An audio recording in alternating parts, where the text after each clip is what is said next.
ভাই সালাম ভাই।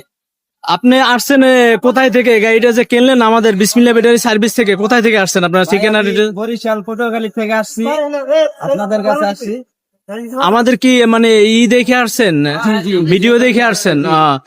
দর্শক, আমাদের এই ভাই চলে আসছে সেই গলাচিপা পটুয়াখালী 10 মিনা থেকে। এই গাড়িটা মিনি বোরাক গাড়িটা এইমাত্র বিক্রি করলাম, এখন লঞ্চে নিয়ে যাবে। আমাদের ঠিকানা হচ্ছে নারায়ণগঞ্জ জালকুড়ি বাস স্ট্যান্ডের পশ্চিম পাশে। আমরা এই নতুন শোরুমটা নিছি, উদ্বোধন করছি আমরা এই শুক্রবারে। তাই যারা চলে আসবেন তাড়াতাড়ি চলে আসেন। স্বল্প বাজেটে আমরা গাড়ি দিচ্ছি, অফার চলতেছে, এই অফারটা ধরেন। আমাদের নারায়ণগঞ্জ জালকুড়ি বিসমিল্লাহ ব্যাটারি সার্ভিস, রাস্তার পশ্চিম পাশে, বাস স্ট্যান্ডের পশ্চিম পাশে। চলে আসুন আমাদের ঠিকানায়, নারায়ণগঞ্জ জালকুড়ি বিসমিল্লাহ ব্যাটারি সার্ভিস। আল্লাহ হাফেজ।